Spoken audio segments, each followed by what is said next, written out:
Guys, I am Dr. Vinod Pankaj Misra and you are welcome in my YouTube channel Pankaj Institute of English. So dear friends, I am here with English speaking practice sentences. These are some sentences which we use in our daily life. तो यदि आप भी इसी प्रकार के sentences को English कैसे इनको इंग्लिश में बोलते हैं या कैसे इनका ट्रांसलेशन करते हैं जानना चाहते हैं तो सब्सक्राइब कीजिए पंकज इंस्टीट्यूट ऑफ इंग्लिश तथा इसे ज़्यादा से ज़्यादा लाइक और शेयर करिए। शुरू करते हैं आज के वाक्य। आपको ऐसा क्यों लगता है?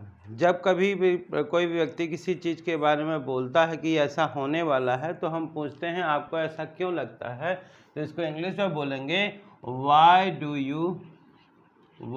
Do you think so.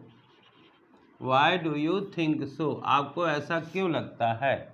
ऐसा लगता है तुम भूल गए। कई बार हम किसी चीज़ को याद दिलाते हैं और बोलते हैं कि शायद आपको ऐसा लगता है कि तुम भूल गए, तो इट सीम्स ऐसा लगता है, यू फॉरगॉट तुम भूल गए।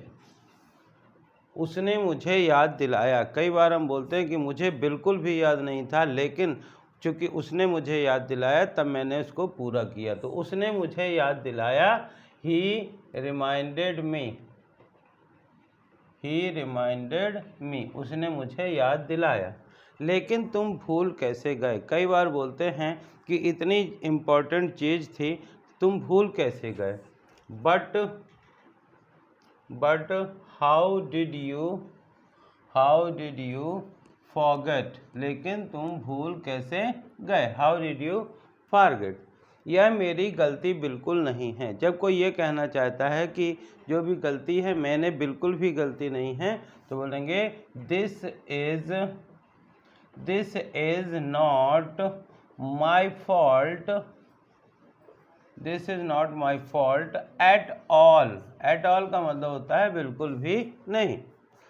उसने बताया कि चूंकि आप मुझसे दूर गए हैं इसलिए मैं आपको बहुत याद करता हूँ, तो इसको इंग्लिश में बोलेंगे I miss you very much. I miss you very much, मैं आपको बहुत याद करता हूँ। तुमने मेरी किताब कहाँ रख दी? कई बार कोई व्यक्ति किसी बुक को ढूंढता है, नहीं मिलता है और आप पूछना चाहता है तो इसको बोलेंगे where did you keep my book. Where did you keep my book, तुमने मेरी किताब कहाँ रख दी? इस प्रकार से बोलो। दिन दोगुना रात चौगुना, कभी कभार आप लोगों ने सुना होगा, इस प्रकार से कहते हैं कि मे यू प्रोग्रेस बाई, दिन दोगुना रात चौगुना प्रगति करो। तो दिन दोगुना रात चौगुना को बोलेंगे by leaps and bound.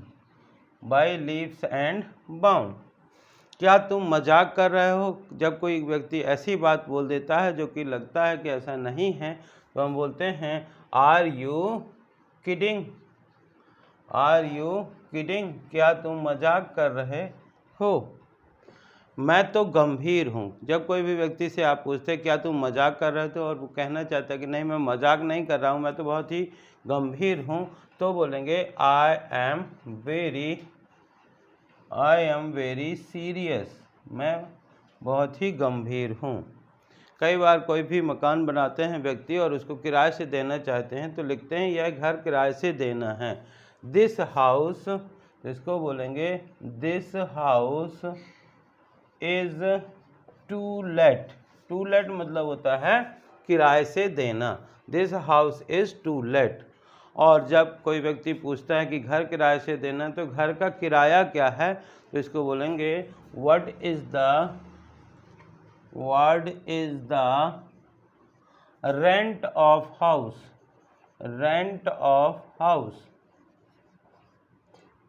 What is the rent of house.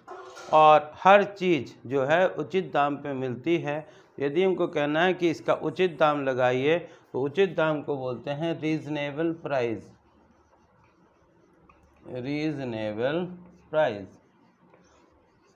So dear friends, you can say these are very interesting sentences, these are very easy sentences. These are very useful and common sentences. यदि आप भी इस प्रकार के sentences को सीखना चाहते हैं तो इन सेंटेंसेस को बार बार पढ़िए, बार बार सुनिए या केवल बार बार लिखिए, तो आप आसानी से इन सेंटेंसेस को सीख सकते हैं। तो जैसे ये शुरू से लेकर के मैं बता रहा हूँ, आपको ऐसा क्यों लगता है? Why do you think so? Why do you think से? ऐसा लगता है तुम भूल गए, ऐसा लगता है कि तुम भूल गए। इसको इंग्लिश में बोलेंगे it seems you forget. It seems you forget. उसने मुझे याद दिलाया। ही रिमाइंडेड मी। ही रिमाइंडेड मी। लेकिन तुम भूल कैसे गए? But how did you forget? But how did you forget? यह मेरी गलती बिल्कुल नहीं है। This is not my fault at all. This is not my fault at all. मैं आपको बहुत याद करता हूँ। I miss you very much. I miss you very much. तुमने मेरी किताब कहाँ रख दी? Where did you keep my book? Where did you keep my book? दिन दोगुना रात चौगुना। By leaps and bound. By leaps and bound. क्या तुम मजाक कर रहे हो? Are you kidding? Are you kidding? मैं तो गंभीर हूँ। I am very serious. I am very serious. यह घर किराए से देना है। This house is to let. This house is to let. घर का किराया क्या है? What is the rent of house? What is the rent of house? और उचित दाम, reasonable price.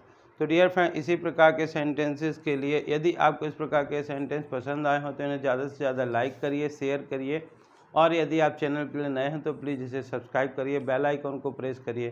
Thank you for watching.